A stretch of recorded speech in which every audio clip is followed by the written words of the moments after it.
सहाबा के बाद जिस शख्स की खिलाफत सबसे मजबूत हुई वो हजरत उमर बिन अब्दुल अजीज थे। इतनी बेहतरीन खिलाफत की कि लोगों को हजरत उमर का जमाना याद आ गया। हजरत उमर बिन अब्दुल अजीज इराक में रहने वाली एक औरत थी। उस औरत का खामद फौत हो गया तो 5 बच्चियां यतीम थी। वो इराक से चली और जनाब उमर बिन अब्दुल अजीज के पास आई कि आप मेरी बच्चियों का वजीफा लगा दें। वो कहती है जब मैं पहुंची ना यहां तो अब तो इस्तकबाल आना जाना बड़े मामलात है। अब तो बच्ची की बारात आए और 5, 7, 10, 20 लोग दरवाजे पे खड़े ना हो तो बारात नाराज हो जाती है। कहते हमारा इस्तकबाल ही किसी ने नहीं किया। तो इस्तकबाल तो अब इस तरह है जिस तरह नशा नहीं होता, ये इस्तकबाल की हालत है। अमीरों से लेके गरीबों तक मुझे पूछा ही नहीं, किसी ने कुर्सी नहीं दी, आगे नहीं बिठाया। अब ये वाला मामला है। और मैं मेरी तरह के लोग नेक लोगों की बात नहीं करता। अब तो हम देखते हैं फुला मौलाना का इस्तकबाल हो रहा है, फुला के लिए लोग खड़े हो रहे हैं, नारे लग रहे हैं। और अब तो मैं देखता हूं ऐसे ऐसे हाथ लहराते हैं सूफी और दरवेश कहलाने वाले, जैसे सियासी लीडर लहराया करते थे। ये क्या तरीका हुआ? ये कौन सा तर्ज जिंदगी? मेरे नबी पाक सल्लल्लाहु अलैहि वसल्लम ने फरमाया जो ख्वाहिश करे कि मैं आऊं और लोग खड़े हों वो तो जहन्नमी है, तो दोज़खी है। सारे वही तरीके हमें इख्तियार करते जा रहे हैं, वही प्रोटोकॉल है हर जगह।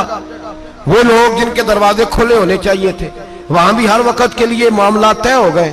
याद रखें मेरे नबी पाक अलैहिस्सलातु वस्सलाम ने जो तालीमात दी, हजरत उमर बिन अब्दुल अजीज रहमतुल्लाह ताला अलैह।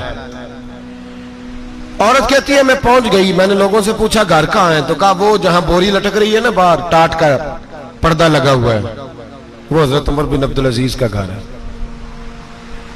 कहती है मैं दरवाजे पर दस्तक दी तो एक औरत ने दरवाजा खोला तो मुझे बीबी जान के अंदर बुलाया।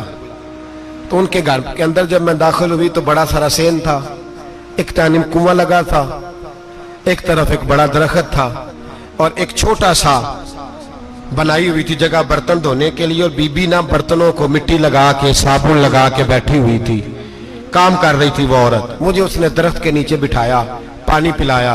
कैसे आई हो? मैंने कहा अमीरुल मोमिनीन से मिलना है। कहने लगी बैठो थोड़ी देर में आ जाते।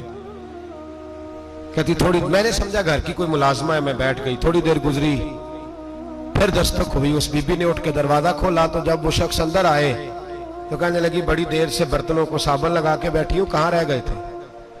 कहती है वो साहब कहने लगे बस जरा मसरूफ हो गया था, दौड़े गए, कुएं से पानी निकाला, बीबी को दिया, उसने बर्तन धोए। कहती है फिर थोड़ा सा सिरका और एक रात की रोटी वो लाई, उस शख्स ने खाई।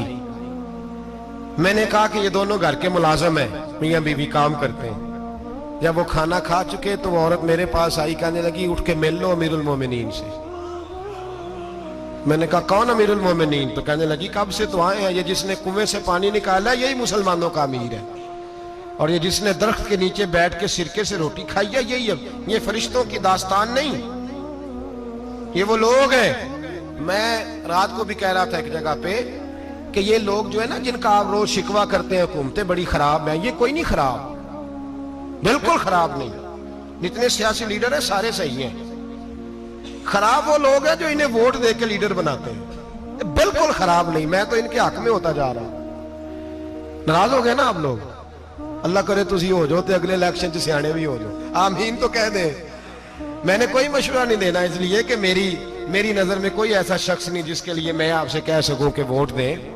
और हम तो ऐसी बात करें तो कई लोग नाराज होकर चले जाते हैं, लेकिन कोई परवाह नहीं, इसलिए कि ये दीन मेरे नबी पाक का दीन सिर्फ मस्जिद का दीन नहीं।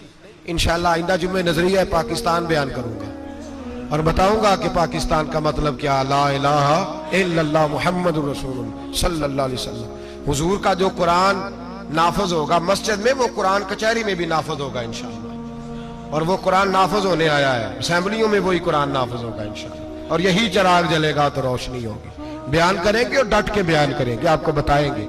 जो बात समझा रहा हूं फिल वक्त वो समझे, मुजरम वो नहीं जो बड़ा बन के लूटता है, मुजरम वो है जो उसको सपोर्ट करता है, जिसने उसे बड़ा बनाया है। ये याद रख लें, हमारी कोई बचत नहीं होगी, हमसे पूछा जाएगा। हम सारे कचहरी में खड़े होंगे, अल्लाह सवाल करेगा कि तुम बताओ तुम इनके मददगार क्यों बने थे, तुम सपोर्ट क्यों करते थे, ये पूछा जाएगा और हमने जवाब देना है।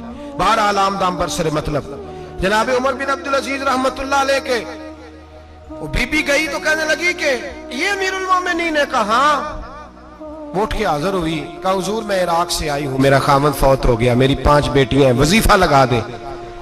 वो बीबी कहती है मेरा दिल था कि यतीम बच्चियों का 100 दिनार साल का लगा देंगे तो बड़ी बात है। कहती है जब मैं उनके पास गई तो हजरत उमर बिन अब्दुल अजीज को बताया तो वो रोने लग गए और मुझसे माफिया मांगने लगे। मैंने कहा हुजूर आप क्यों माफी मांगते हैं? तो कहने लगे इसलिए माफी मांग रहा हूं कि तू मेरी रियाया में थी और तेरी 5 बच्चियां यतीम थी, तुझे खुद चल के आना पड़ा है, मेरा काम था तेरी खबर लेता, माफ कर दे अल्लाह की रिजा के लिए। उन्होंने वजीफा लिखना शुरू किया तो मेरी एक बच्ची का 1000 दिनार साल का लिखा। मैंने कहा अल्लाह तेरा शुक्र है। फिर दूसरी बच्ची का 1000 लिखा तो मैंने कहा अल्लाह तेरा शुक्र है। तीसरी का 1000, चौथी मैंने कहा शुक्र है। जब चौथी का लिखा तो मैंने कहा अल्लाह आपका इकबाल बुलंद करे, अल्लाह आपको हमेशा इसी तरह फलता फूलता रखे। कहते हैं जनाब उमर बिन अब्दुल अजीज ने कलम रख दिया, फरमाने लगे मैं 5वीं का वजीफा नहीं लिखूंगा, 4 बहनों से कहना बांट के इसे भी दे दे। कहा हुजूर क्यों? आप फरमाने लगे जब तक तू अल्लाह का शुक्र अदा कर रही थी मैं भी रब से जुड़ा हुआ था और अल्लाह से डर के लिख रहा था। अब तूने मेरी तारीफ की है, अब मेरी जात आ गई है, अब मैं अगर ये वजीफा लिखूंगा तो इससे अल्लाह राजी नहीं होगा, इससे मेरे नफ्स में रिया पैदा होगी। अब मैं 5वीं का नहीं लिखूंगा, जा और जाके इराक के गवर्नर को दे। बीबी कहती है मैं घोड़े पे बैठी और मैं चंद दिनों के बाद इराक पहुंची। जब सवेरे आके मैंने वालिए इराक को रुका दिया तो वो चीख मार के रोया। मैंने कहा क्या हुआ? तो कहने लगा बीबी आज रात को हजरत उमर बिन अब्दुल अजीज का इंतकाल हो गया, फौत हो गए, तो इंतकाल कर गए। कहती मैं भी तड़प के रोई। मैंने कहा मेरी यतीम बच्चियों का क्या बनेगा? तो वो गवर्नर कहने लगा तेरे वजीफे जारी रहेंगे, तुझे मिलते रहेंगे। तो कहने लगी कैसे? कहने लगा मैं अगर तो गवर्नर रहा तो तेरा वजीफा जारी रहेगा और अगर गवर्नरी से उतर भी गया तो मैं जाती तौर पे मालदार हूं, फिर भी तेरी बच्चियों के माहाना पैसे पहुंचते रहेंगे। मैंने कहा तू क्यों देगा? कहती वो रो पड़ा। कहने लगा अगर अमीर हजरत उमर बिन अब्दुल अजीज जैसे हो तो फिर अल्लाह गवर्नरों के दिलों में भी रहम डाल दिया करता है, फिर मेरे जैसे लोगों को भी वो बदल देता है। हजरत उमर बिन अब्दुल अजीज घर आए, 3 बेटियां थी। एक को आवाज दी, वो आई तो उसने मुंह पे हाथ रखा है।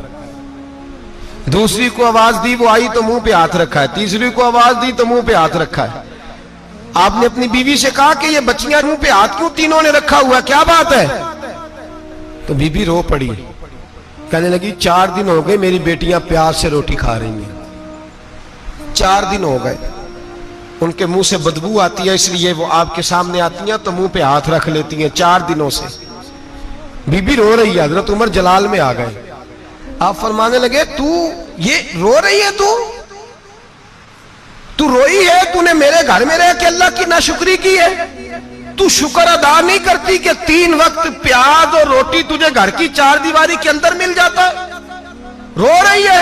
मैं आ मेरे साथ बाहर निकल, तुझे वो लोग दिखाऊं जो झोपड़ियों में रहते हैं और मांग के खाते हैं, आ तुझे दिखाऊं। इतनी नाशुक्री कि घर के अंदर प्याज पहुंच रहा है, रोटी पहुंच रही है और तू कहती है मेरी बेटियां प्याज से खाती हैं, शुक्र कर फाके नहीं काटने पड़े। फिर अगले लफ्ज कहे तो रो पड़े। फरमाने लगे मैंने तो मुस्तफा के वो हालात भी सुने हैं जिसमें कई दिन बीबी फातिमा ने फाके किए।